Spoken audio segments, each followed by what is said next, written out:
तो business finance की क्या इंपॉर्टेंस होती है किसी भी बिजनेस में, ये हम लोगों ने अपने प्रीवियस वीडियो नंबर 1 में देख लिया था, जिसमें हम बात कर रहे हैं क्लास 11th बिजनेस स्टडीज के चैप्टर नंबर 7, जिसका नाम है सोर्स ऑफ बिजनेस फाइनेंस। तो इस चैप्टर में, क्योंकि चैप्टर बहुत बड़ा है और मैंने आपसे कहा है कि इसके हम लगातार वीडियोस अपलोड करेंगे जब तक चैप्टर कंप्लीट नहीं हो जाता है, और धीरे धीरे चैप्टर को कंप्लीट करेंगे।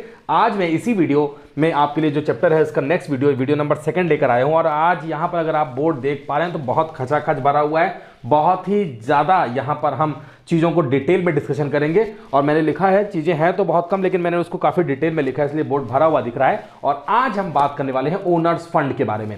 मैंने आपको पिछले वीडियो में बताया कि सोर्स ऑफ बिजनेस फाइनेंस मतलब हमें ये चेक करना है कि हम जो बिजनेस फंड है, आपने देखा प्रीवियस वीडियो में, या फिर से आपको रिकॉल करा देता हूं कि किसी भी बिजनेस के लिए जो फाइनेंस होता है ना, वो बिल्कुल वैसा ही होता है जैसा कि हमारे बॉडी में ब्लड का होना जरूरी है। अगर ब्लड नहीं है तो कोई भी बॉडी जो है सर्वाइव नहीं कर सकती।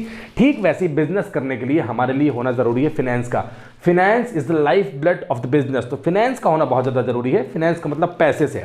अब यहां पर एक बात और आपको जाननी जरूरी है कि जो पैसा है, जो फंड है, जो मनी है, वो दो ही तरीके की हो सकती है, और वो हो सकती है ओनरशिप के बेसिस पे। मतलब चाहे हम बिजनेस की बात करें या नॉन बिजनेस एक्टिविटीज की बात करें, अगर हम पर्सनल भी बात करते हैं तो हमारे पास दो ही तरीके का पैसा हो सकता है। और वो पैसा हो सकता है, पहला, या तो हमारे पास खुद का पैसा है, और अगर हमारे पास खुद का पैसा नहीं है तो पैसा हमने किसी से उधार लिया है, हमने किसी से बोरो किया है, किसी से लोन लिया है। हमने, अगर हमारे पास खुद का पैसा नहीं तो हमने पैसा कहीं से बैंक रॉबरी नहीं किया, कहीं चोरी डकैती नहीं की है, बल्कि हमने पैसा उधार लिया। तो ओनरशिप के बेसिस पे ही फंड को बाइफरकेट किया जा सकता है। और वो फंड होते हैं दो, जिसमें हम कहते हैं जो पैसा हमारा खुद का है उसे हम ओनर्स फंड कहते हैं, और जो पैसा हमारा नहीं है, हमने किसी से बोरो किया है, तो डेफिनेटली उसे हम कहते हैं बोरोज फंड। तो फंड दो तरीके के हैं, और बिजनेस करने की कल्पना भी, इमेजिन जो आप कर सकते हैं बिजनेस को, अगर आपके पास में एडिक्वेट फाइनेंस है, अगर आपके पास फंड है, तो ही आप कर सकते हैं। बिना फाइनेंस के बिजनेस नहीं हो सकता। इस बात को आपको समझना होगा। आज हम क्या डिस्कशन करेंगे वो नीचे है, लेकिन ऊपर में मैंने लास्ट वीडियो के कुछ ग्लिम्सेस लिखे हुए हैं ताकि चैप्टर रिकॉल हो सके।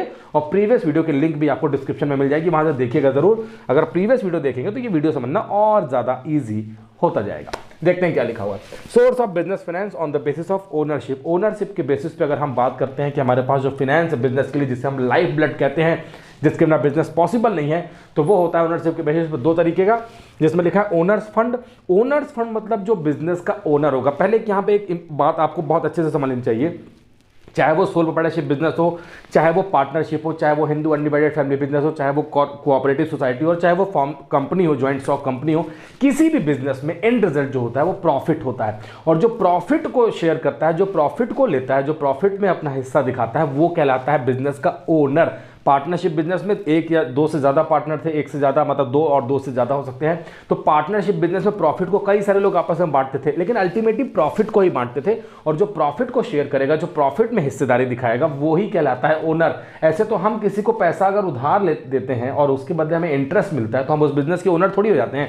तो कहने का मतलब यह है कि ओनर का मतलब होता है जो अल्टीमेटली बिजनेस में होने वाले प्रॉफिट को शेयर करता है, प्रॉफिट में अपनी हिस्सेदारी रखता है, कंट्रीब्यूट करता है प्रॉफिट में, उसे हम कहते हैं बिजनेस का ओनर। और ओनर वो, अगर हम बिग बिजनेस हाउसेस की बात करते हैं, जैसे हम बात करते हैं कि large forms of business organisation जो है वो ज्वाइंट स्टॉक कंपनी है। और कंपनी में अगर हम बात करते हैं फंड के बारे में, तो हम फंड इकट्ठा करते हैं अपने कंपनी के शेयर्स को पब्लिक को बेच के, इसीलिए नाम है पब्लिक कंपनी, कि जो भी बिजनेस हो रहा है वो पब्लिक से हो रहा है। पब्लिक ने ही पैसा लगाया है कैपिटल के फॉर्म में, बदले में हमने उसे शेयर सर्टिफिकेट दिए हैं, और वो हमारे कंपनी के बन जाते हैं शेयर होल्डर्स। और शेयर होल्डर्स के पैसे से कंपनी करती है बिजनेस, उससे जो सरप्लस होता है, उसी सरप्लस में कंपनी अपने शेयर होल्डर्स को उनका बेनिफिट डिविडेंड के फॉर्म में, प्रॉफिट को ही डिविडेंड बोलते हैं, डिविडेंड के फॉर्म में वापस कर देती है। तो अल्टीमेटली वो प्रॉफिट में ही जो जितने भी शेयर होल्डर्स हैं उनका कंट्रीब्यूट, वो शेयरिंग है, तो हम कहते हैं कि वो कंपनी के ओनर है। तो जो प्रॉफिट में हिस्सेदारी रखेगा उसे ही हम कहते हैं ओनर्स। तो यहां पर ओनर्स फंड है, अगर हम ओनरशिप के बेसिस पे देख रहे हैं, तो हमारा खुद का पैसा, मतलब उस पैसे पर मालिकाना हक हमारा है, और उसे हम ओनर्स फंड कहते हैं। और इसे हम शेयर होल्डर फंड्स भी कहते हैं, क्योंकि कंपनी में पैसा शेयर होल्डर्स लगाते हैं और कंपनी के ओनर रहते हैं। इसे हम इक्विटी भी कहते हैं, और इसे हम प्रोप्राइटर फंड भी कहते हैं। प्रोप्राइटर मतलब भी ओनर होता है, तो प्रोप्राइटर फंड भी कहते हैं। तो पहला फंड हो गया कि भैया हमारे पास पैसा खुद का है, जिस पैसे का हम यूज करेंगे, और बिजनेस में यूज करने के बाद में जो सरप्लस होगा उस बेनिफिट को हम लेंगे, प्रॉफिट को हम लेंगे, तो हम ओनर हैं। लेकिन वही मैंने आपसे कहा कि अगर हमारे पास खुद का पैसा नहीं तो हम कहीं भी डाका डालने नहीं जाएंगे, बैंक रॉबरी नहीं करेंगे, बल्कि हम पैसा बोरो करेंगे, किसी से उधार लेंगे, और इस उधार के पैसे को, इस लोन के पैसे को हम कहते हैं बोरोड फंड या बोरोवर्स फंड, कि हमने बोरोवर्स से पैसा उधार लिया है, और इसे हम टेक्निकल टर्म में अगर बात करते हैं तो हम डेप्ट कहते हैं, जैसे हम ओनर्स फंड को इक्विटी कहते हैं। तो इक्विटी और डेप्ट दो ही तरीके का डेप्ट हो सकता है। अब यहां पे एक बात और समझनी जरूरी है, ओनर्स फंड जो बात करते हैं कि वो हिस्सेदारी रखते हैं अपने प्रॉफिट में, मैंने कहा उसका जो एक्सपेंडेड फॉर्म है उसे हम डिविडेंड कहते हैं बड़े बिजनेस हाउसेस में। लेकिन अगर हम वही बात करते हैं कि जो बोरोड फंड होते हैं इनको किस चीज से मतलब होता है, तो इनको मतलब होता है कंपनी के प्रॉफिट से इनको कोई मतलब नहीं है। ये भाई आपको उधार दिया है, किसी ने लोन दिया है, तो उसके बदले वो चाहता है दो कमिटमेंट आपसे। पहला, आप टाइम पे उसके लोन का पेमेंट का जो है इंटरेस्ट का पेमेंट करते रहें, और दूसरा एक टाइम के बाद में आप उसका जो प्रिंसिपल अमाउंट था, जो मूलधन था, जो आपने लोन दिया था, उस लोन का पेमेंट कर दे। तो दो चीजों की कमिटमेंट किसी भी बोरोवर्स को, जिससे हमने पैसा बोरो किया, वो चाहता है टाइम पे इंटरेस्ट का पेमेंट, और एक सर्टेन टाइम, अगर लोन 5 साल का है तो 5वें साल के बाद में आप उसे उसका जो प्रिंसिपल अमाउंट है वो भी पेमेंट करते हैं। ये मतलब होता है। जो ओनर्स फंड होते हैं वो बिजनेस की एक्टिविटी में पार्टिसिपेट करते हैं, क्योंकि बिजनेस ओनर ही तो करता है, तो बिजनेस में पार्टिसिपेट करते हैं और वो चाहते हैं कि बिजनेस हमारा दिन ब दिन ग्रो करे, बिजनेस में बहुत ज़्यादा हम बिजनेस को फ्लरिश करें, प्रॉस्पेरिटी पे ले जाएं, क्योंकि जितना ज़्यादा वो मेहनत करेंगे बिजनेस में उतना ही ज़्यादा प्रॉफिट होगा, और जितना ज़्यादा प्रॉफिट होगा उसमें उनकी हिस्सेदारी भी ज़्यादा से ज़्यादा रहेगी। लेकिन बोरोड फंड जो होते हैं, जो बोरोवर्स होते हैं, उनको कंपनी के मैनेजमेंट से, बिजनेस के मैनेजमेंट से कोई भी मतलब नहीं होता है। उनको मतलब नहीं है कि उन्होंने जो पैसा दिया है उस पैसे से आप क्या कर रहे हैं। उस पैसे में आप आग लगा दीजिए, उस पैसे से बिजनेस को बहुत ऊंचाइयों पे ले जाइए, उस पैसे से कई गुना ज्यादा पैसा आप बना लीजिए, उनको इससे कोई मतलब नहीं है। वो बिजनेस में आपके पार्टिसिपेट नहीं करते हैं, बिजनेस के मैनेजमेंट में पार्टिसिपेट नहीं करते हैं, क्योंकि वो बिजनेस में सिर्फ आपको लोन उन्होंने दे रखा है, और उनको दो ही चीजों से मतलब है भाई, जितना लोन है उसका टाइम पे इंटरेस्ट का पेमेंट, और एक सर्टेन टाइम के बाद आप उनको पेमेंट कर देंगे, वहां पे उनका प्रिंसिपल अमाउंट। बिजनेस की डे टू डे एक्टिविटी से, बिजनेस के डिसीजन मेकिंग से बोरोड फंड का कोई लेना देना नहीं है, उनको सिर्फ दो ही चीजों से मतलब है, मैंने बता दिया। तो मेन जो है वो दो ही तरीके से फंड है, ओनर्स फंड और बोरोज फंड। इस वीडियो में आज हम क्या बात करने वाले हैं, अब ये इंपॉर्टेंट है हमारे लिए। तो इस वीडियो में आज हम बात करेंगे ओनर्स फंड के बारे में, और ओनर्स फंड के बारे में भी इस वीडियो में हम कंप्लीट बात नहीं करेंगे। इसका मतलब यह है कि ये है वीडियो नंबर 2 और एक वीडियो अपलोड होगा वीडियो नंबर 3, जिसमें हम 2nd और 3rd वीडियो को मिला के ओनर्स फंड को कंप्लीट करेंगे। वजह यह है कि ओनर्स फंड हमारे पास अगर आप देखेंगे तो बहुत सारे होते हैं, और बहुत सारे हैं तो वीडियो लंबा हो जाएगा, ना आप देखना पसंद करेंगे, और ना मैं यहाँ पे सारी चीज़ें समझाऊंगा तो शायद इतने अच्छे से एक्सप्रेस न कर पाऊँ। तो यहाँ पर हमें समझना है कि आज हम ओनर्स फंड के एक लिमिटेड एरिया, बहुत स्पेसिफिक एरिया के बारे में बात करेंगे, जिसे हम शेयर्स कहते हैं। तो शेयर्स के बारे में बात करेंगे। फिलहाल अगर हम बात करते हैं ओनर्स फंड की, तो ओनर्स फंड का मतलब मैंने आपको बताया था कि भाई, अगर प्रीवियस वीडियो अगर आप देखेंगे, डेफिनेटली देखिएगा वीडियो, डिस्क्रिप्शन से लिंक लेकर, वहां पे एक कहानी हमने देखी कि राम बिजनेस करना चाहता था, और राम ने बिस्किट मैन्युफैक्चरिंग कंपनी खोलने का सोचा है कि भाई मैं बिस्किट की मैन्युफैक्चरिंग करूंगा, और बिस्किट की मैन्युफैक्चरिंग करने के लिए उसके पास में सिर्फ पैसा देखना था कि जो बिजनेस का साइज होगा वो कितना बड़ा होगा, किस स्केल का बिजनेस करेंगे, बिजनेस का रिस्क कैसा है, बिजनेस में क्या क्या डायमेंशन हो सकते हैं। उसके बेसिस पे उसने ये अंदाज़ा लगाया कि 1000 करोड़ का बिजनेस करना है, और उसने 1000 करोड़ के बिजनेस करने के लिए वहाँ पर लैंड परचेज की, फिर उसमें बिल्डिंग बनवाई जिसमें फैक्ट्री का शेप दिया, उसमें मशीनरी रखवाई, बिस्किट मैन्युफैक्चरिंग कंपनी के लिए शक्कर, वहाँ पे मैदा, ड्राई फ्रूट्स, बाकी इंग्रेडिएंट्स लगाया, और मैन्युफैक्चरिंग स्टार्ट कर दी। लेबर्स का पेमेंट, इलेक्ट्रिसिटी का पेमेंट, रिपेयर मेंटेनेंस का पेमेंट, वर्कर्स का पेमेंट, मशीनरी में रिपेयर मेंटेनेंस का पेमेंट, तो बहुत सारे खर्चे करते चले गए। मतलब उसने बहुत सारा पैसा बिजनेस में लगाया, और लगाने के बाद में बिजनेस में हुआ प्रॉफिट, और उसको उसने डिस्ट्रीब्यूट किया।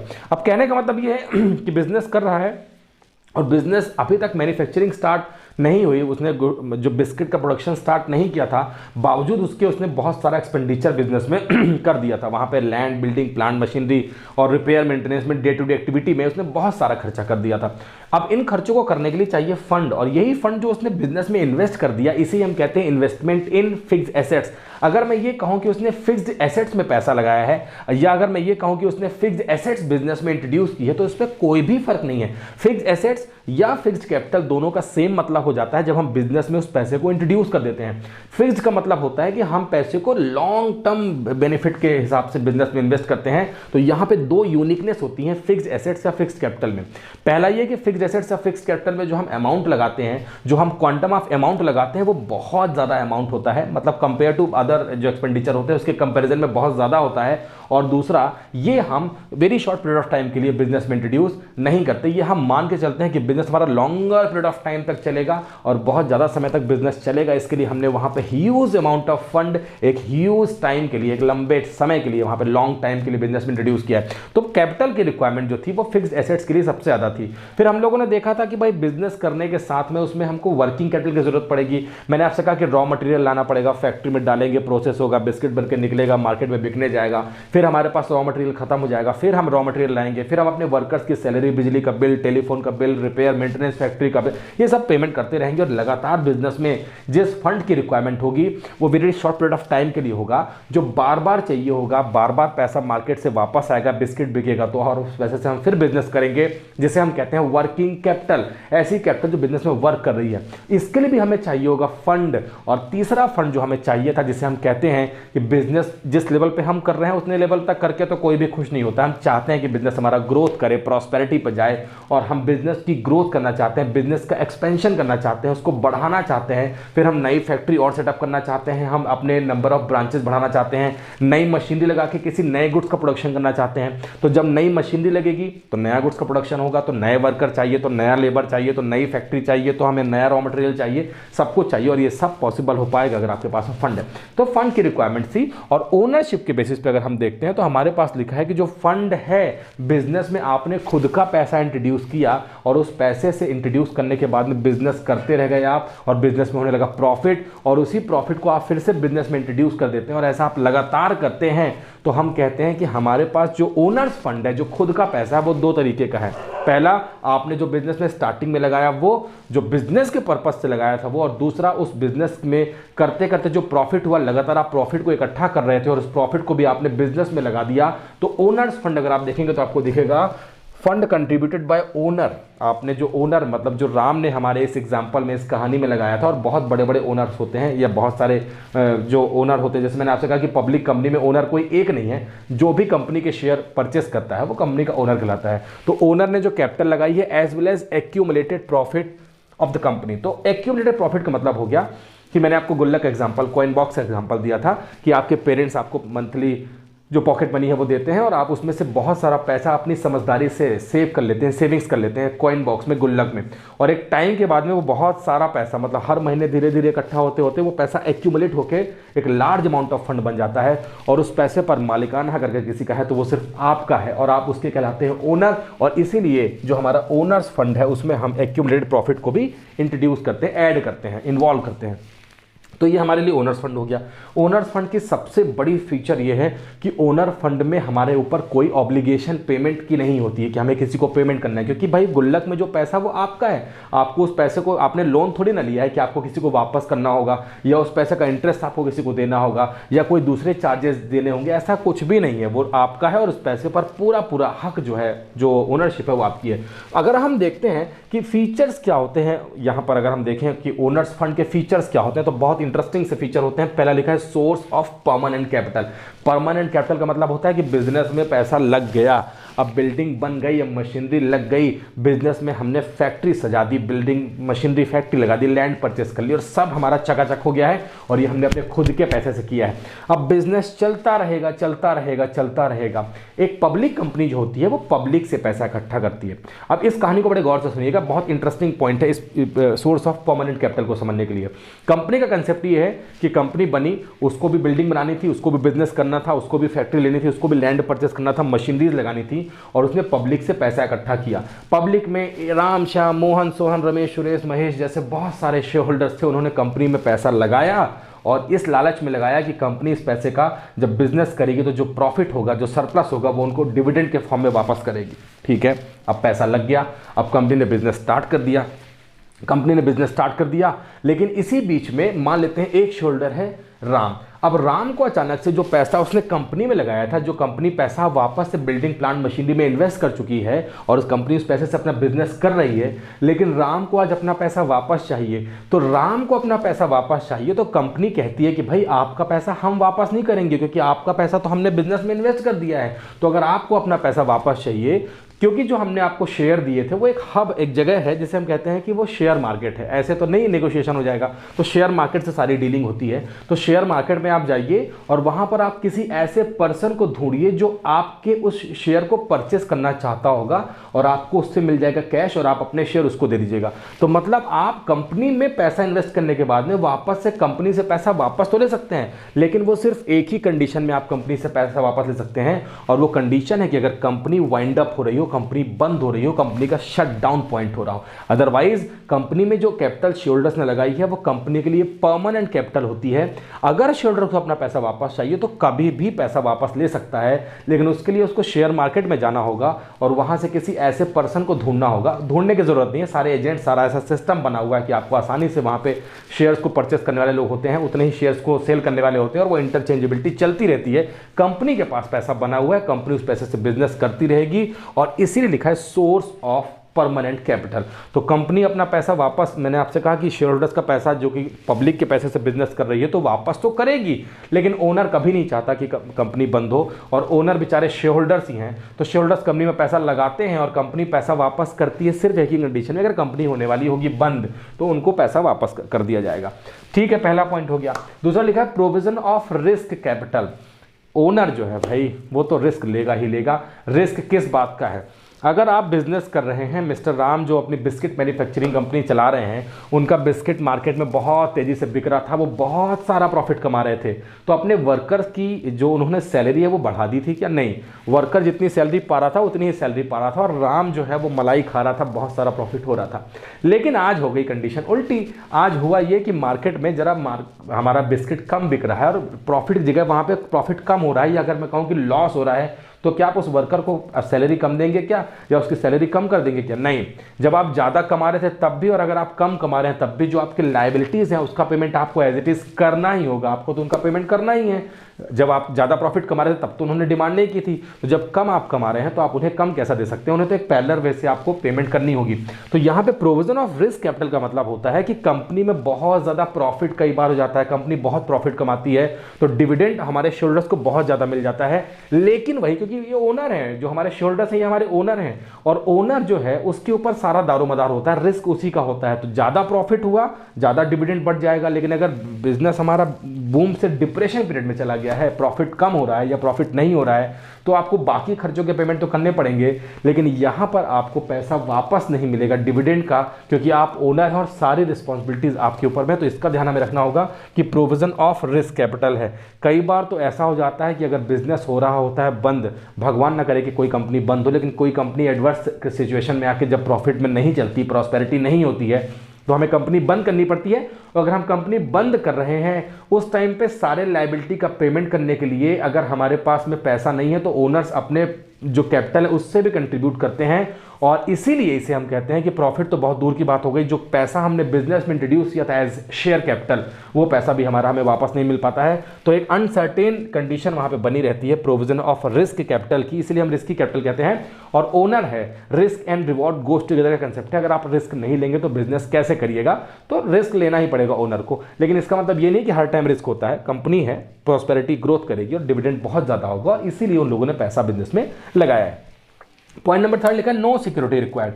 आपके जो कॉइन बॉक्स में पैसा है, जो आपने बिजनेस से बचाया, आपने जो मिल रहा था पैसा, उससे आपने बचाया है, कॉइन बॉक्स में रखा है, गुल्लक में रखा है, उस पैसे के लिए आपने कोई सिक्योरिटी रखी है क्या? नहीं। इसका मतलब हो गया कि जब कंपनी अपने शेयर्स को पब्लिक को इशू करती है, पब्लिक को बेचती है और पब्लिक से पैसा इकट्ठा करती है, इसके लिए कंपनी को कुछ भी गिरवी रखने की, मॉर्टगेज कराने की, या वहाँ पे कुछ भी सिक्योर्ड कराने की, कि मन्नापुरम जहाँ हम कई बार सारे गोल्ड लोन देखते हैं कि आप गोल्ड ले जाइए और वहाँ से पैसा ले आइए, ऐसा कुछ नहीं करना है आपको। अगर आप पैसा कई बार उधार लेने जाते हैं तो आपसे वो साहूकार या वो बिजनेसमैन कहता है या मनी लेंडर कहता है कि भाई ये अपने काम करो, ये जो गले में तुमने मोतियों का हार पहना है इसे आप गिरवी रख दो और आपको लोन मिल जाएगा। मतलब आप कुछ गिरवी रखेंगे, मॉर्टगेज करेंगे, तब आपको लोन मिलेगा। लेकिन ओनर्स फंड की स्पेशलिटी ये है, विशेषता ये है कि आपको पैसा मिल जाएगा बिना कुछ मॉर्टगेज कराए, बिना कुछ यहाँ पे सिक्योरिटी रखे हुए। सिक्योरिटी रखने की जरूरत नहीं, आपको पैसा आसानी से मिल जाएगा और ये एक बहुत यूनिक फीचर है क्योंकि ओनर है आप, ओनर आप पैसा इन्वेस्ट करेंगे तो आपको फीचर वहां पे कुछ मॉर्गेज रहने की जरूरत इसलिए नहीं कि आप खुद इस बात के एविडेंस है कि भाई हमने ही पैसा लगाया है और हम इस बिजनेस के खुद ओनर हैं, तो आपको वहां पर कुछ भी सिक्योरिटी रखने की जरूरत नहीं है। और लास्ट है सोर्स ऑफ ओनर्स फंड, इसके बारे में हम लगातार बात कर रहे हैं। ओनर्स वो जो डिविडेंड होता है उसमें अपनी शेयरिंग रखता है, प्रॉफिट को वहां पर वो शेयर करता है, उसमें अपना मालिकाना हक जताता है। और ओनर्स फंड है, हम यहाँ पे डिविडेंड लेते हैं ओनर्स फंड के ऊपर में। और ओनर जो होते हैं वो बिजनेस में एक्टिविटी में भी पार्टिसिपेट करते हैं, मैनेजमेंट में पार्टिसिपेट करते हैं और वहाँ पर बिजनेस को ऊंचाइयों में ले जाने के लिए, ग्रोथ प्रॉस्पेरिटी के लिए दिन ब दिन काम करते हैं। और यहाँ पर ओनर्स फंड हम इसीलिए इनको बोलते हैं। तो सारे फीचर्स आपको पता चल गए हैं ओनर्स फंड के, और मैंने आपसे कहा है कि आज हम सिर्फ शेयर्स के बारे में फोकस करेंगे।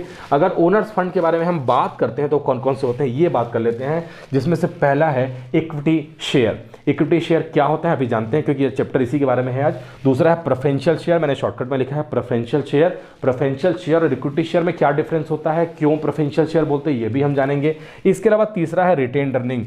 चौथा है GDR जिसे हम ग्लोबल डिपॉजिटरी रिसीप्ट्स कहते हैं, वहीं ADR जिसे हम अमेरिकन डिपॉजिटरी रिसीप्ट्स कहते हैं, और IDR मतलब इंडियन डिपॉजिटरी रिसीप्ट्स। तो आज इस वीडियो में हम टोटल बात करेंगे इक्विटी शेयर्स के बारे में और प्रेफरेंशियल शेयर्स के बारे में, जबकि वीडियो नंबर 3 जो होगा उसमें हम रिटेन्ड अर्निंग के बारे में बात करेंगे, GDR के बारे में, ADR के बारे में और IDR के बारे में बात करेंगे।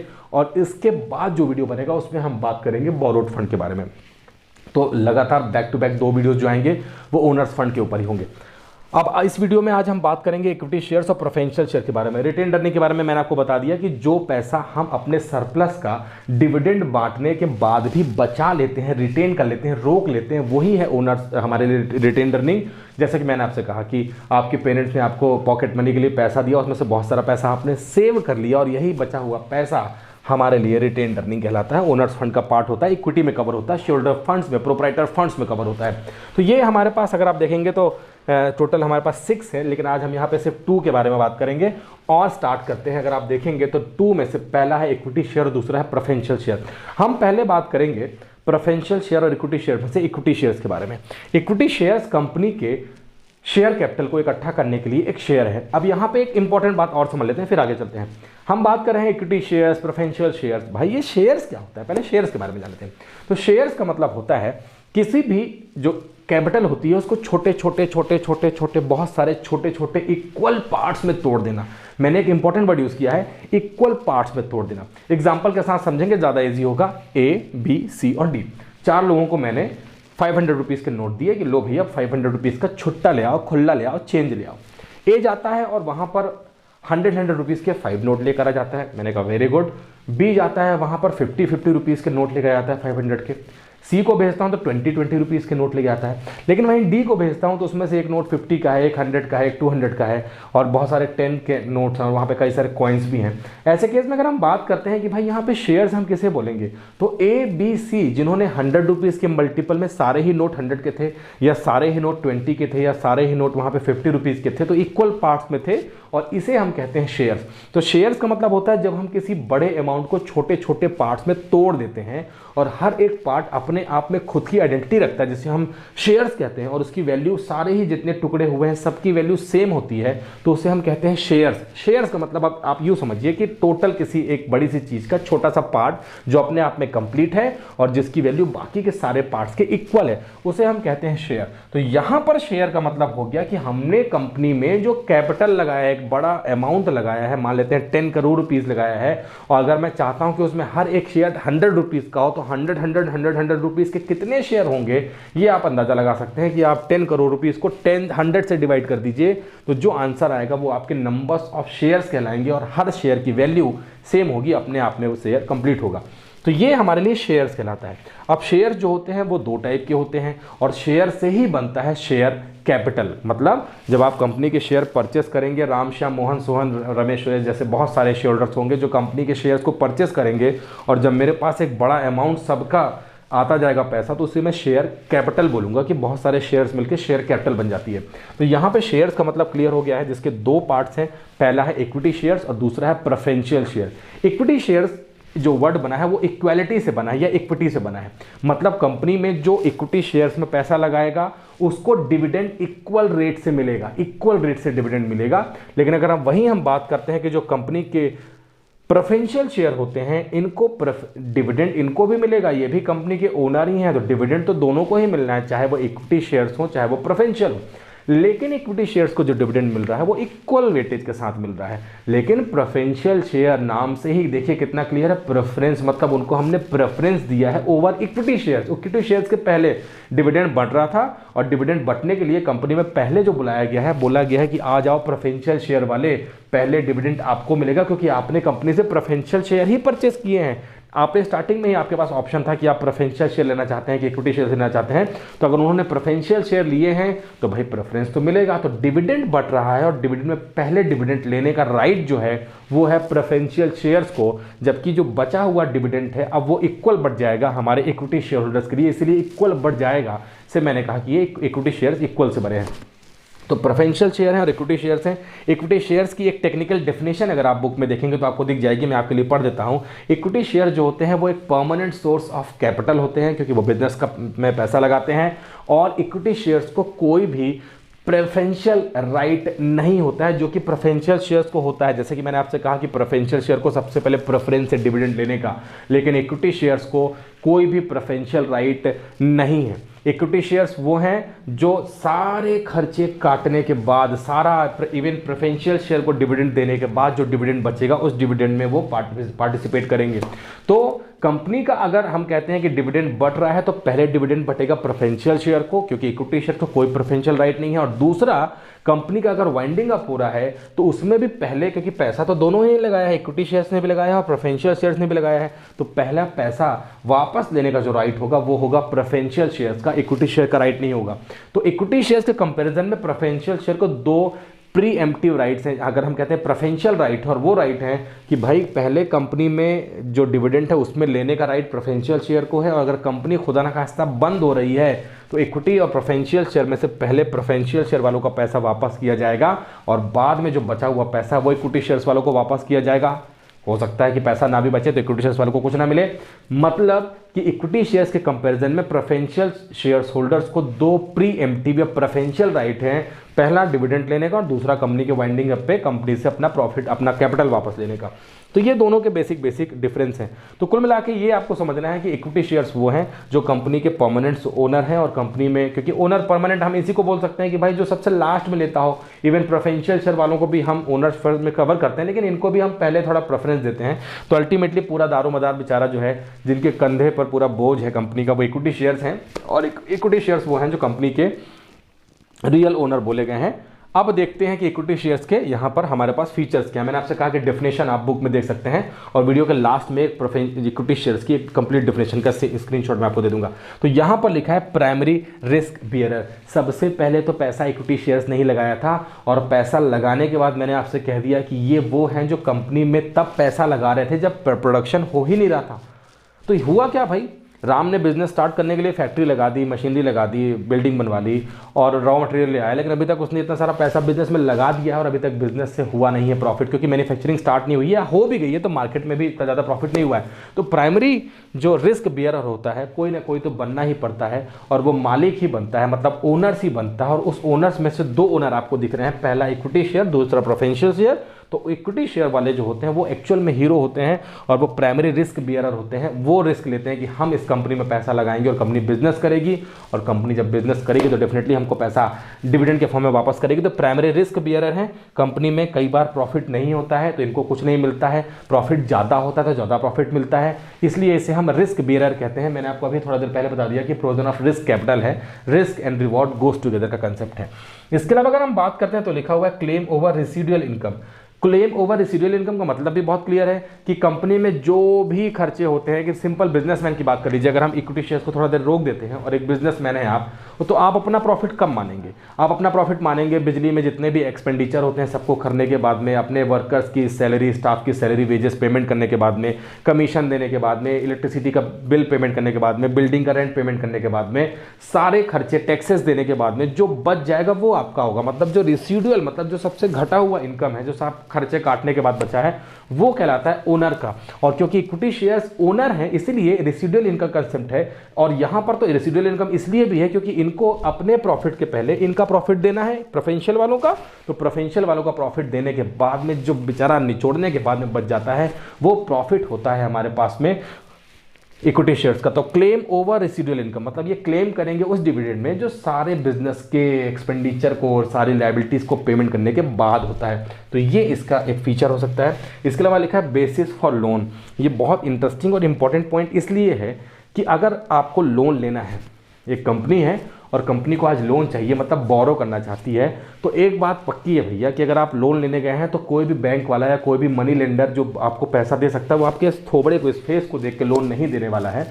वो आपके बैलेंस शीट को, फाइनेंशियल स्टेटमेंट को, आपने जो अकाउंट्स बनाए उसको देख के लोन देगा। और वो जब आपका अकाउंट्स देखेगा तो बोलेगा अरे वाह यार क्या कंपनी है, इसके बिजनेस में तो बहुत सारा ओनर्स फंड ने पैसा लगाया है, मतलब कंपनी अभी तक लोन के बर्डन में नहीं दबी है। तो कोई भी आपको पैसा आसानी से देने के लिए तैयार हो जाएगा कि भाई इसने तो लोन लिया ही नहीं है, इसके ऊपर तो कोई लायबिलिटी है ही नहीं, इसको आसानी से लोन दे दो, कंपनी अच्छी है, बहुत ग्रोथ करती है, इतने सारे शेयर होल्डर्स हैं, मतलब कि कंपनी जब उनको सेटिस्फाई कर रही होगी हाई डिविडेंड देके तभी तो इतने सारे शेयर होल्डर्स हैं। तो एक कॉन्फिडेंस लेवल बन जाता है लोन लेने का। और वही लिखा है कि बेसिस फॉर लोन, आपको आसानी से लोन मिल जाएगा। जो भी मनी लेंडर होगा, जो भी बोरो आपको देना चाहेगा, तो आपकी बैलेंस शीट देखेगा और समझ जाएगा कि भाई वाह बैलेंस शीट में तो अभी तक लोन है ही नहीं, इसको तुरंत लोन दो, आपको लोन लेने जाना नहीं पड़ेगा, वो लोन देने आपके घर आ जाएगा, ऐसा वाला कंसेप्ट हो जाएगा। क्योंकि बेसिस फॉर लोन हमारे ओनर्स फंड होते हैं, इक्विटी शेयर्स होते हैं जो वेटेज रखते हैं और ये हमारी क्रेडिट वर्थिनेस को भी, मतलब बिजनेस की रिपुटेशन को भी बढ़ाते हैं कि अभी तक हमने लोन बिना लिए ही बिजनेस कर दिया है। तो ये पॉइंट आपको समझ आ गया। इसके अलावा कंट्रोल लिखा है, अरे भाई ओनर है और सारा ही पैसा ओनर ने लगाया है तो बिजनेस में कंट्रोल किसका हुआ, बिजनेस की डे टू डे एक्टिविटी में पार्टिसिपेट करने का, कोई बिजनेस में मिसरिप्रेजेंटेशन नहीं हो पाएगी, मैनिपुलेशन नहीं हो पाएगी, क्योंकि ओनर्स के हाथ में ही सारा दारोमदार है। और ओवर जो कंट्रोल है बिजनेस का वो सब हमारे ओनरशिप के पास में, मतलब कि इक्विटी शेयर होल्डर्स के पास में है। यही बिजनेस के रियल ओनर है, क्योंकि हमने स्टार्टिंग में देख लिया कि प्राइमरी रिस्क तो इन्होंने बियर किया था, तो ओनर भी यही है। और कंपनी की सारी एक्टिविटी मैनेजमेंट में पार्टिसिपेट करने का, जो बिजनेस की देखरेख करने का जो पूरे रिस्पॉन्सिबिलिटीज है, अगर आप कहें कि राइट है, तो वो सब पूरा इनके पास में ही है। इसके अलावा लिखा हुआ है कि हायर प्रॉफिट होता है। भाई हमने बोला कि प्रेफरेंशियल शेयर वालों को देना है, लेकिन प्रेफरेंशियल शेयर वालों को कितना देना है ये भी डिसाइड होता है, ये मैं आपको भी थोड़ा देर में बताता हूं। तो प्रेफरेंशियल शेयर वालों को जो उनका डिविडेंड का पोर्शन है वो आप दे दो, और एक बचा हुआ पोर्शन जो बहुत ज़्यादा हो सकता है वो पूरा पोर्शन कहलाएगा हमारा फिर यहाँ पर इक्विटी शेयर्स वालों को। और इक्विटी शेयर्स वाले जो है अपना हायर प्रॉफिट कर सकते हैं, जितना ज़्यादा वो बिजनेस करेंगे और प्रॉफिट कमाएंगे, उस प्रॉफिट में प्रेफरेंशियल शेयर को देने के बाद में एक बड़ा अमाउंट प्रॉफिट का, बहुत ज़्यादा हायर प्रॉफिट है, वो प्रॉफिट हो सकता है हमारे इक्विटी शेयर्स वालों का। क्योंकि मैंने आपसे बता दिया कि प्रेफरेंशियल शेयर वालों को तो एक रटा रटाया प्रॉफिट उनको देना है, वो कैसे देना है वो भी आपको बताता हूँ। इसके अलावा अगर आप देखेंगे तो प्री एम्प्टिव राइट्स हैं हमारे पास इक्विटी शेयर होल्डर्स को। प्री एम्प्टिव राइट्स का मतलब होता है कि इक्विटी शेयर होल्डर्स के पास में जो राइट है, जिसे हम कहते हैं कि इनको जो राइट है वो, उस राइट को हम राइट इशू भी कहते हैं। आज कंपनी वापस से शेयर इशू करना चाहती है, और जब कंपनी इशू करना चाहती है शेयर, तो कंपनी को इस बात का ध्यान रखना है कि कंपनी पहले अपने एग्जिस्टिंग इक्विटी शेयर से पूछेगी, कंपनी पहले पूछेगी अपने एग्जिस्टिंग इक्विटी शेयर से कि भाई हम वापस से नए शेयर इशू कर रहे हैं, तो आप उनमें से शेयर तो और तो नहीं लेना चाहते। अगर इक्विटी शेयर जो एग्जिस्टिंग है, क्योंकि कंपनी और ज़्यादा शेयर इशू करना चाहती है, कंपनी के पास पहले से इक्विटी शेयर्स हैं, कंपनी और ज़्यादा इक्विटी शेयर इशू करना चाहती है, तो कंपनी जब शेयर इशू करेगी तो पहले एग्जिस्टिंग शेयर होल्डर से पूछेगी कि भाई हम और नए शेयर इशू करना चाहते हैं। अगर आप चाहते हैं कि आप ही शेयर खरीदो तो आप एक सर्टेन रेशियो का शेयर खरीद सकते हो, और अगर वो एग्जिस्टिंग शेयर होल्डर्स शेयर लेने से मना कर देते हैं तभी शेयर कंपनी वापस मार्केट में उसे जनरल पब्लिक के पास बेचेगी। तो ये प्री एम्प्टिव राइट्स इनके पास में है, और इसी प्री एम्प्टिव राइट्स की वजह से कंपनी का कंट्रोल इनके हाथ में होता है। ये तो हो गए भाई हमारे पास इक्विटी शेयर्स के फीचर्स, इंपॉर्टेंस हमारे पास में फीचर्स हो गए। अब चलते हैं इसके इंपॉर्टेंस में या मेरिट्स में चलते हैं। तो मेरिट्स में पहला पॉइंट लिखा है परमानेंट कैपिटल। हम फिर से जान चुके हैं कि परमानेंट कैपिटल है, और एक बार पैसा अगर इक्विटी शेयर्स का लग गया बिजनेस में, तो वो पैसा इक्विटी शेयर्स का कंपनी के वाइंडिंग पे, मतलब शट डाउन पॉइंट पे, बंद होने पर ही कंपनी के शेयरहोल्डर्स को मिलेगा, बशर्ते अगर राम श्याम मोहन जैसे शेयरहोल्डर्स अपना पैसा लेना चाहते हैं तो शेयर मार्केट में अपने शेयर को बेच के ले सकते हैं, लेकिन कंपनी पैसा वापस उनको तभी करेगी जब कंपनी बंद हो रही होगी। तो कंपनी के लिए इक्विटी शेयर जो होते हैं वो परमानेंट कैपिटल होते हैं। कैपिटल के कम होने का या कैपिटल का अचानक से किसी को देने का ऐसा कोई बर्डन कंपनी के दिमाग में, ऐसा माइंड में, ऐसा कंपनी के ऊपर रिस्पॉन्सिबिलिटी नहीं है। आ गया है पैसा, कंपनी उसको यूज़ कर रही है, क्योंकि कंपनी ने उस पैसे को कैश में तो रखा नहीं है, कंपनी ने उस पैसे को बिल्डिंग प्लांट मशीनरी, कंपनी के इंफ्रास्ट्रक्चर में, फिक्स एसेट्स में इन्वेस्ट कर दिया है। तो ये इंपॉर्टेंट है। दूसरा देखा no charge on fix assets, हमने देखा ओनर्स फंड है, इसके लिए हमको कुछ भी गिरवी रखने की, मॉर्गेज करने की, हाइपोथिकेशन करने की जरूरत नहीं है। ओनर्स फंड है, बिना कुछ सिक्योरिटी रखे आप मार्केट से पैसा अपनी क्रेडिट वर्थनेस की बेसिस पे आसानी से वहां पे ले सकते हैं। हायर क्रेडिट रेटिंग स्टैंडिंग, मैंने आपको बताया कि जितना ज्यादा बिजनेस में इक्विटी शेयर्स होंगे आपकी बिजनेस की रेपुटेशन, क्रेडिट वर्थनेस उतनी ही ज्यादा होगी, क्योंकि भाई आपने अभी तक पैसा उधार लिया ही नहीं है, आपके पास पूरा पूरा पैसा ओनर्स फंड का, इक्विटी शेयर्स का पैसा है, और आपकी बिजनेस में रेपुटेशन बहुत अच्छी है कि देखो कितनी अच्छी कंपनी अभी तक उधार लेके इसने बिजनेस नहीं किया है, कंपनी के ऊपर कोई भी लायबिलिटी नहीं है, क्योंकि ओनर्स फंड अपने खुद के पैसे से, तो हमें ना तो किसी को इंटरेस्ट का पेमेंट करना है, ना उसका प्रिंसिपल अमाउंट एक टाइम के बाद पेमेंट करना है, तो पूरा पैसा आपका है, कोई लायबिलिटी आपके ऊपर में नहीं है, कोई भी आसानी से लोन देने के लिए तैयार हो जाएगा। तो ये हमारे पास लिखा है हायर, जो लिखा है कि क्रेडिट स्टैंडिंग। और लास्ट पॉइंट है ह्यूज फंड, बहुत सारे लोग चाहते हैं कंपनी की रेपुटेशन को देख के और ऐसे हायर क्रेडिट स्टैंडिंग को देख के कि वो पैसा कंपनी में लगाएं, क्योंकि कंपनी अपने शेयरहोल्डर्स को high rate of dividend distribute कर रही है, कोई ऐसी एक्सटर्नल लायबिलिटीज कंपनी के ऊपर नहीं है, और कंपनी के शेयरहोल्डर्स ज़्यादा से ज़्यादा पैसा कंपनी में लगाते हैं, क्योंकि यहाँ पर ह्यूज फंड इकट्ठा करने के लिए एक और कॉमन बात है कि बहुत लो लेवल इनकम का आदमी जो होता है, जिसकी इनकम बहुत ज़्यादा नहीं होती, क्योंकि शेयर्स के प्राइस ऐसे होते हैं, इतने सस्ते होते हैं कि कोई भी कंपनी में एक छोटे इनकम का पर्सन भी 2 शेयर 4 शेयर लेके कंपनी में पैसा लगा सकता है। तो यहाँ पर किसी की इनकम लेवल से ध्यान आपको नहीं रखना है, कम इनकम वाला आदमी भी कंपनी में कम शेयर खरीद के पैसा इन्वेस्ट कर सकता है, और हर कोई चाहता है कंपनी में पैसा लगाना शेयर्स में। तो huge amount of fund company कर लेती है रेज इक्विटी शेयर्स के थ्रू।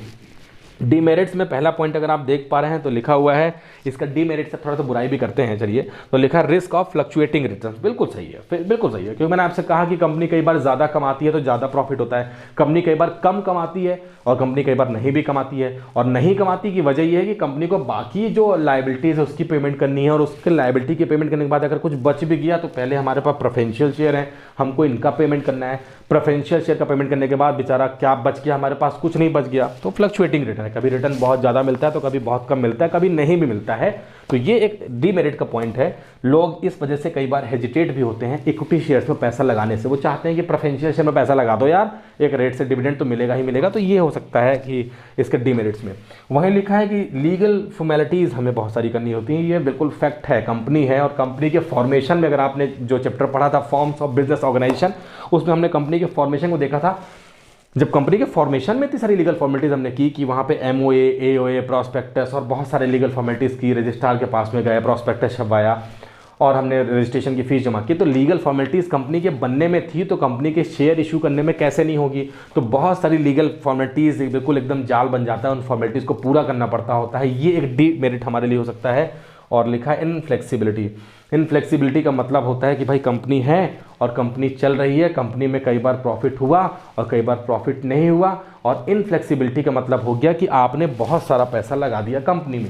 अब कंपनी में पैसा लग गया और कंपनी में कोई ऐसा फ्यूचर प्लान नहीं है ग्रोथ करने का, या कंपनी नया यूनिट खोलना चाहती हो, नया ब्रांचेस बनाना चाहती हो, तो बहुत सारा पैसा कंपनी में आइडल, मतलब कि बस कंपनी में पैसा है, उस पैसे का कंपनी कोई यूज़ नहीं कर रही, वो पैसा ऐसे कचरे जैसा पड़ा हुआ है। तो कहने का मतलब ये है कि इनफ्लेक्सिबिलिटी, अगर कंपनी में विजन ब्रॉड नहीं है तो कंपनी में शेयरहोल्डर्स ने बेचारे ने पैसा लगाया है इस उससे लालच में कि कंपनी उन्हें ज़्यादा वहाँ पर डिविडेंड देगी, लेकिन कंपनी तो बिजनेस में कुछ करना ही नहीं चाहती, वो फंड हमारा आइडल, मतलब ऐसे ही पड़ा हुआ है कि बिना किसी काम के, तो इनफ्लेक्सिबिलिटी हो जाती है। अगर वही पैसा किसी दूसरे प्रोजेक्ट में लगाया गया होता तो वहाँ से हायर रिटर्न मिलता, तो ये इनफ्लेक्सिबिलिटी हो सकती है कि पैसा हमारा बहुत सारा है, उस पैसे का यूज़ ही नहीं हो पा रहा है और कंपनी बस एक अपने रटे रटाए रवैये में चल रही है, तो यहाँ पर शेयरहोल्डर्स कई बार नाराज भी हो जाते हैं, इसका ध्यान आपको रखना है। और लिखा है issue depends on the market condition. बिल्कुल फैक्ट है, जैसे हमने यहाँ पे पढ़ा, देखिए ह्यूज फंड तो इकट्ठा हो सकता है, लेकिन वो इकट्ठा तभी हो सकता है जब मार्केट की कंडीशन अच्छी होगी। और मार्केट की कंडीशन अच्छी कैसी होगी, इसकी नब्ज देखने के लिए कि आप कैसे हैं, डॉक्टर यहाँ पर रख के देखता है, आपकी नब्ज चेक कर लेता है कि आप कैसे हैं। ठीक वैसे ही अगर हमें देखना है कि कंपनी की कंडीशन में कैसे पैसा कंपनी में इक्विटी शेयर्स का ज़्यादा लगेगा कि नहीं लगेगा, तो इसके लिए बहुत आसान है कि आप मार्केट कंडीशन देख लीजिए भैया। मार्केट में अगर अच्छा मार्केट है, शेयर मार्केट की मैं बात कर रहा हूँ, अगर शेयर मार्केट में हमारे शेयर के प्राइस बहुत अच्छे जा रहे हैं, प्राइस हाई हैं, तो आसानी से आप पैसा इक्विटी शेयर से इकट्ठा कर सकते हैं। मार्केट बूम पीरियड में है, प्रॉस्पेरिटी में है, लोग शेयर्स को खरीद रहे हैं, बहुत ज़्यादा वहाँ पे चल रहा है। लेकिन अगर हमारा मार्केट डिप्रेशन में है, रिसेशन पीरियड में चला गया है, डाउनफॉल में चला गया है, पैसा मुश्किल से इकट्ठा कर सकते हैं हम इक्विटी शेयर्स। तो ये एक मार्केट जो है बड़ा इंपैक्ट डालता है कि मार्केट अगर बूम में है, राइज इन प्राइस है, तो शेयर्स के रेट अच्छे से चले जाएंगे मार्केट में। लेकिन मार्केट अगर ख़राब है, शेयर्स के रेट बहुत लो है, तो कोई इन्वेस्ट नहीं करना चाहता। ये आपको ध्यान रखना है। तो ये हम बात करते हैं फीचर्स ऑफ इक्विटी शेयर्स के। अब हम आ जाते हैं प्रेफरेंशियल शेयर में। प्रेफरेंशियल शेयर वो जो बिल्कुल वैसे ही हैं जैसे इक्विटी शेयर्स हैं, ये भी कंपनी के ओनर कहलाते हैं, कंपनी पर मालिकाना हक रखते हैं और अपने कैपिटल कंट्रीब्यूशन के बाद में कंपनी से चाहते हैं कि उनको डिविडेंड मिले, जैसे कि इक्विटी शेयर्स को मिलता है। लेकिन प्रेफरेंशियल शेयर को इक्विटी शेयर्स के ऊपर दो राइट हैं जिन्हें हम कहते हैं प्रेफरेंशियल राइट। और ये प्रेफरेंशियल राइट जो होते हैं वो होते हैं दो, जो कि मैंने आपको अभी बीच वीडियो में बताया कि भाई पहला राइट है इक्विटी शेयर से पहले अपना डिविडेंड लेने का। डिविडेंड बढ़ रहा था तो पहले इक्विटी शेयर्स वालों को ना देकर प्रेफरेंशियल शेयर्स वालों को दिया गया, क्योंकि इनको प्रेफरेंशियल राइट है, इनको अधिकार है और इस अधिकार की वजह से इनको पहले से दिया गया है डिविडेंड। डिविडेंड इनको देने के बाद में अगर नहीं बचता है तो इक्विटी शेयर्स वालों को नहीं भी मिलेगा डिविडेंड। लेकिन वहीं अगर दूसरी तरफ हम देखते हैं तो दूसरा जो राइट है वो ये है कि कंपनी हो रही है बंद, शट डाउन, वाइंडिंग अप पे कंपनी आ गई है कि कंपनी अब लॉस में चल रही थी और कंपनी बंद करना चाहते हैं, तो इक्विटी शेयर्स वालों ने भी कैपिटल लगाई थी, प्रेफरेंशियल शेयर वालों ने भी कैपिटल लगाई थी। लेकिन क्योंकि नाम में ही प्रेफरेंशियल शेयर लिखा हुआ है, इसलिए पहला जो हक है अपनी कैपिटल लेने का वो भी प्रेफरेंशियल शेयर वालों को है और इसलिए इनका नाम है प्रेफरेंशियल शेयर। तो due to two preferential right, पहला डिविडेंड पहला लेने का और कंपनी के वाइंडिंग अप पे अपनी कैपिटल वापस देने का दो प्रेफरेंस है इनको, इसीलिए इनका नाम है प्रेफरेंशियल शेयर कैपिटल। और इसी से हम इसकी डेफिनेशन भी बना सकते हैं। अब चलते हैं फीचर में। तो फीचर में लिखा है फिक्स्ड रेट ऑफ डिविडेंड। अगर मैं यहाँ पे लिखूँ कि जो प्रेफरेंशियल शेयर होते हैं, अगर मैं ऐसा लिख दूँ कि वो 10% प्रेफरेंशियल शेयर, ऐसा लिख देता हूँ 10% प्रेफरेंशियल शेयर, तो यहाँ पर आपको समझना होगा कि ये जो 10% लिखा है this is simply called rate of dividend. इसीलिए तो प्रेफरेंशियल शेयर को एक फिक्स्ड रेट से डिविडेंड मिल जाता है। प्रेफरेंशियल शेयर वाले एक फिक्स रेट से डिविडेंड ले लेते हैं और उस फिक्स रेट से डिविडेंड लेने के बाद में वो अपने प्रॉफिट को लेने के बाद में फिक्स रेट से लेते हैं और जो बचा हुआ प्रॉफिट है वो मिल जाता है फिर हमारे इक्विटी शेयर होल्डर को। तो फिक्स रेट से डिविडेंड इनको मिलता है और वो रेट हो जाता है 10%। मतलब अगर हम कभी भी किसी प्रेफरेंशियल शेयर का नाम ले तो हम ऐसे बोलेंगे कि 10% प्रेफरेंशियल शेयर, 12% प्रेफरेंशियल शेयर, और ये 10% 12% रेट ऑफ डिविडेंड होते हैं। तो एक फिक्स रेट से इनको डिविडेंड मिलता है और ये डिविडेंड मिलता है किसका है, ये जो कैपिटल लगाते हैं। ये अगर 10 लाख रुपए कैपिटल लगाए हैं और 10 लाख का 10% मतलब कि जो 1 लाख रुपीज़ है ये इनका डिविडेंड होगा। अब कंपनी अगर 5 लाख रुपीज़ कमाती है तो 5 में से इनके कैपिटल का 1 लाख रुपीज़ दे दिए तो 4 लाख रुपीज़ कहला गया इक्विटी शेयर्स का, जबकि 1 लाख रुपीज़ जो है प्रेफरेंशियल शेयर का डिविडेंड है। नो सिक्योरिटी, क्योंकि ओनर्स फंड है, जैसे हमने यहाँ पे देखा कि हमें कोई भी सिक्योरिटी रखने की जरूरत नहीं थी, वैसे प्रेफरेंशियल शेयर को लेने के लिए भी आपको कुछ भी गिरवी रखने की जरूरत नहीं है।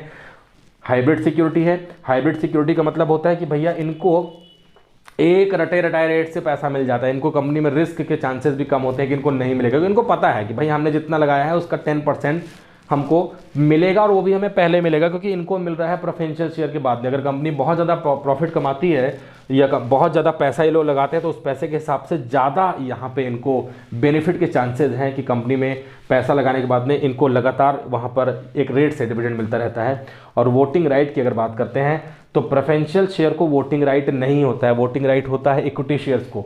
लेकिन कुछ सर्टेन कंडीशन में कुछ सर्कमस्टेंसेस ऐसे क्रिएट हो जाते हैं कि प्रेफरेंशियल शेयर को भी बिजनेस में वोटिंग राइट मिल जाता है, और वो कब मिल जाता है वो जान लेते हैं।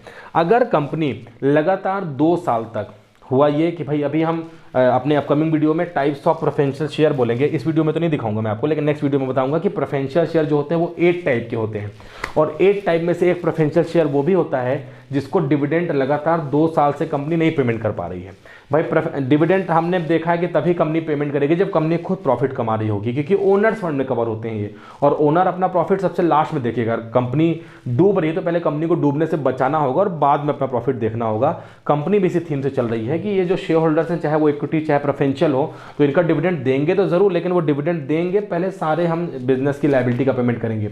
अब कंपनी के साथ ऐसा हो गया कि कंपनी इस साल डिविडेंड का पेमेंट नहीं कर पाई और लगातार एक के बाद दूसरे साल में भी डिविडेंड का पेमेंट नहीं कर पाई, तो प्रेफरेंशियल शेयर लगातार अगर 2 साल तक अपना डिविडेंड क्लेम नहीं कर पाते हैं कंपनी से, तो ऑटोमेटिकली उनके पास में आ जाती है वोटिंग राइट। अगर कंपनी लगातार डिविडेंड का पेमेंट कर रही है तो प्रेफरेंशियल शेयर को कोई भी वोटिंग राइट नहीं है, लेकिन अगर कंपनी लगातार 2 साल तक डिविडेंड का पेमेंट नहीं कर रही है तो प्रेफरेंशियल शेयर भी कंपनी की मैनेजमेंट की एक्टिविटी में पार्टिसिपेट करेंगे और डिसीजन मेकिंग में इनको भी वोट देने का राइट होगा और वोटिंग राइट मिल जाएगी। तो ये फीचर्स हैं प्रेफरेंशियल शेयर के। वहीं अगर मेरिट की बात करते हैं तो मेरिट बिल्कुल आप देखेंगे तो बहुत कुछ मेरिट हमारे इक्विटी शेयर से मिलते जुलते हैं, क्योंकि इनको 2 ही प्रेफरेंशियल राइट है, वो मैंने आपको बता दिया। अगर हम यहाँ पर देखते हैं मेरिट्स में तो लिखा है help to collect the large amount of fund, यही आप देखेंगे तो यहाँ पे ह्यूज अमाउंट लिखा हुआ है, क्योंकि प्रेफरेंशियल शेयर में एक लोगों के अंदर में ये लालच रहती है कि भाई कंपनी के प्रॉफिट में से एक फिक्स्ड डिविडेंड उनको मिलेगा ही मिलेगा। वो डिविडेंड 10% 12% के हिसाब से हो सकता है, तो वो लोग इक्विटी में पैसा इसलिए लगाते हैं कि भाई प्रेफरेंशियल को देने के बाद में इक्विटी वालों को लिए बचता भी है कि नहीं बचता है, तो वो लोग चाहते हैं कि भाई एक रेट से मिलता रहे पैसा, और वो पैसा लगाते हैं प्रेफरेंशियल शेयर में। तो एक फिक्स रेट से पैसा मिलने के लालच में बहुत सारे लोग यहाँ पैसा लगाते हैं और कंपनी को एक बड़ा अमाउंट फंड का कैपिटल के फॉर्म में मिल जाता है। नो फिक्स्ड लायबिलिटी, मैंने आपको बताया कि अगर आप लोन लेते तो आपको इंटरेस्ट का पेमेंट करना होता, फिर प्रिंसिपल अमाउंट का पेमेंट करना होता, चाहे इक्विटी शेयर्स हो चाहे प्रेफरेंशियल शेयर्स हो, कोई फिक्स्ड लायबिलिटी नहीं है। डिविडेंड भी तभी बटेगा जब कंपनी को हो रहा होगा प्रॉफिट, तो कोई भी फिक्स्ड लायबिलिटी इंटरेस्ट की पेमेंट करने की नहीं है यहाँ पर। अगर आप तीसरा पॉइंट देखते हैं तो लिखा है नो इंटरफेरेंसेस, क्योंकि इनको वोटिंग राइट ही नहीं है ना, इनको तो वोटिंग राइट तब मिला जब ये लगातार 2 कंप्लीट ईयर तक इनको डिविडेंड नहीं मिला। अगर कंपनी 2 साल का भी डिविडेंड टाइम पे दे रही है तो इनको कोई वोटिंग राइट नहीं है, ये कंपनी के बिजनेस में इंटरफेयर नहीं करते हैं। बस कैपिटल लगाओ, कंपनी बिजनेस करेगी, साल के लास्ट में ईयर के लास्ट में जो डिविडेंड होगा वो आपको मिल जाएगा, तो इतना ही रह जाता है इनके ऊपर में। इनकी डिसीजन मेकिंग में हम इनको इन्वॉल्व नहीं करते हैं। नो चार्ज ऑन एसेट्स, भाई सिक्योरिटी गिरवी रखने की जरूरत नहीं है आपको, कोई भी एसेट्स को गिरवी रखने की मॉर्गेज कराने की जरूरत नहीं है, ठीक है, ऐसे जैसे हम इक्विटी शेयर्स में देखते हैं, क्योंकि ये ओनर हो भाई, आप ओनर में आपको पैसा लगाना है, रिस्क लेना है, प्रॉफिट होने पर आपको दिया जाएगा प्रॉफिट। और वैरायटी है, मैंने आपसे कहा कि 8 टाइप के होते हैं, जिसके बारे में इस वीडियो में नहीं बल्कि नेक्स्ट वीडियो में बात करेंगे कि जो प्रेफरेंशियल शेयर होते हैं वो 8 टाइप के होते हैं, और वो वैरायटी इसीलिए कवर होती है, और वो कौन कौन से होते हैं मैं आपको अगले वीडियो में बताऊंगा। Trading on equity, preferential share के साथ में 2 बातें बहुत इंपॉर्टेंट हैं। जैसे हम बात करते हैं कि प्रेफरेंशियल शेयर जितना उनको कंपनी में जो उन्होंने पैसा लगाया है उस पैसे में डिविडेंड जो होगा वो तो मिलेगा ही, तो प्रेफरेंशियल शेयर वालों के लिए ट्रेडिंग ऑन इक्विटी का मतलब है कि ट्रेडिंग ऑन इक्विटी में हुआ ये कि हमने जो पैसा लगाया उसमें प्रेफरेंशियल शेयर वालों को दिया गया कम और बाकी बचा हुआ पैसा हो गया इक्विटी शेयर्स वालों के लिए। मुझे ऐसा लगता है कि ये पॉइंट हमारे पास इक्विटी शेयर्स के मेरिट्स में होना चाहिए था, लेकिन लिखा प्रेफरेंशियल शेयर में, तो मैंने पढ़ दिया। आपको समझना है कि भाई इक्विटी शेयर्स वालों को सर्टेन परसेंटेज से मिलता है और जो बचा हुआ प्रॉफिट है वो होता है हमारे पास इक्विटी शेयर्स का, तो ट्रेडिंग ऑन इक्विटी एक्चुअल में इक्विटी शेयर्स वालों के लिए हो गई है। डिमेरिट्स की बात करते हैं, लिखा है फ्लक्चुएटिंग एंड लो रिटर्न, बिल्कुल सही लिखा है। रिटर्न फ्लक्चुएटिंग भी हो सकता है, क्योंकि मैंने आपसे कहा कंपनी जब कमाएगी तभी आपको डिविडेंड देगी, और कई बार डिविडेंड नहीं भी मिलता है, और कई बार डिविडेंड जितना होता है उससे कम मिलता है, कई बार उससे ज़्यादा मिलता है, तो फ्लक्चुएटिंग रिटर्न है। ठीक वैसे ही जहाँ पे हमने यहाँ पे देखा था कि रिटर्न कई बार आपको जो डिविडेंड है मिलेगा, कई बार नहीं मिलेगा, और आपको जितना पैसा लगा उतना ही मिलेगा, भले कंपनी बहुत सारा कमा रही हो, तो फ्लक्चुएटिंग रिटर्न हो सकता है या लो रिटर्न हो सकता है। नो वोटिंग राइट, मैंने बता दिया वोटिंग राइट आपको नहीं है, कंप्लीट 2 ईयर तक अगर आपको वहां पे कंपनी डिविडेंड का पेमेंट नहीं करती है तो ही वोटिंग राइट है, इस बात का ध्यान रखना है। फिक्स्ड ऑब्लिगेशन, फिक्स्ड ऑब्लिगेशन कुछ भी नहीं है, आपको फिक्स्ड ऑब्लिगेशन के नाम पे अगर हम देखते हैं कि आपने पैसा तो लगाया है, आपको पेमेंट नहीं करना है, लेकिन एक टाइप होता है प्रेफरेंशियल शेयर का जिसे हम कहते हैं क्यूमुलेटिव प्रेफरेंशियल शेयर, उसके बारे में नेक्स्ट वीडियो में मैं जब टाइप्स ऑफ प्रेफरेंशियल शेयर बात करूंगा तो बताऊंगा। तो एक प्रेफरेंशियल शेयर होता है और उसका डिविडेंड का पेमेंट आपको करना ही पड़ता है, भले कंपनी 1 साल 2 साल 3 साल 4 साल न करे, लेकिन उसका पेमेंट करना ही पड़ता है। तो यहाँ पर फिक्स्ड ऑब्लिगेशन है, आपको पेमेंट करना पड़ेगा डिविडेंड का, अगर वो एक हमारे पास सर्टेन टाइप का प्रेफरेंशियल शेयर जिसको हम कहते हैं क्यूमुलेटिव प्रेफरेंशियल शेयर, तो वहाँ पे आपके ऊपर में फिक्स्ड लायबिलिटी बन जाती है, ऑब्लिगेशन बन जाता है कि आप डिविडेंड का पेमेंट करें। और लास्ट है dividend is not treated as an expense, demerit है, कुछ बुराई करनी है, और यहाँ पर बुराई ये है कि हम जो डिविडेंड बांटते हैं वो टैक्स सरकार को देने के बाद बांटते हैं। अगर यही डिविडेंड सरकार को जो टैक्स है उसके देने के पहले दिया गया होता तो उसे हम अपना कंपनी की तरफ से मैं बात कर रहा हूँ तो हम कंपनी का एक्सपेंस मान लेते, और एक्सपेंस माइनस होता तो हमारा प्रॉफिट और कम हो जाता, और उस कम प्रॉफिट में हमको सरकार को कम टैक्स पेमेंट करना होता, लेकिन ऐसा हुआ नहीं। पहले गवर्नमेंट के टैक्सेस हमने पेमेंट कर दिए, पेमेंट करने के बाद जो बचा उसमें से हमने डिविडेंड लिया है। इसका मतलब ये है कि टैक्स बेनिफिट जैसा कुछ भी नहीं मिलने वाला है अगर आप डिविडेंड का पेमेंट करते हो, चाहे इक्विटी शेयर्स को चाहे प्रेफरेंशियल शेयर को, तो आपको कोई टैक्स बेनिफिट नहीं मिलने वाला। ये पॉइंट आप यहाँ भी लिख सकते हैं इक्विटी शेयर्स में। तो ये है इक्विटी और प्रेफरेंशियल शेयर, जिसको हम ओनर्स फंड में कवर करते हैं। दोनों की बहुत सारे फीचर्स, बहुत सारे मेरिट्स, बहुत सारे डिमेरिट्स हैं और दोनों की मीनिंग डेफिनेशन है। तो ये है हमारे पास में ओनर्स फंड, जिसके में हमने कहा कि 6 हैं, 6 में से हमने इक्विटी और प्रेफरेंशियल के बारे में बात कर लिया है। रही बात retain earning, ADR, GDR, IDR और टाइप्स ऑफ प्रेफरेंशियल शेयर, तो 4 बातों को रख लेते हैं अपन। इसको अपन वीडियो नंबर 3 में डिस्कशन करेंगे। वीडियो नंबर 2 है, इसको देखने के साथ में आप नेक्स्ट वीडियो तो देखेंगे, लेकिन मेरी आपसे रिक्वेस्ट है कि आप इसके पहले वीडियो नंबर 1 जरूर देखें और उस वीडियो को देख के इसको समझेंगे तो और समझ में आएगा। डिस्क्रिप्शन में उसके लिंक अवेलेबल है। चैनल पर नए हैं तो चैनल को लाइक, सब्सक्राइब, शेयर जरूर करिएगा। बहुत सारा प्यार आप लोग का मुझे मिल रहा है, बहुत जल्दी मेरा चैनल ग्रो कर रहा है, मुझे काफी अच्छा लगता है कि आप मेरे साथ बने हुए हैं। ऐसे ही बने रहिए, अपना ख्याल रखिएगा। नेक्स्ट वीडियो में फिर मिलते हैं इसी चैप्टर के एक नए सेगमेंट के साथ में। तब तक के लिए bye bye and take care.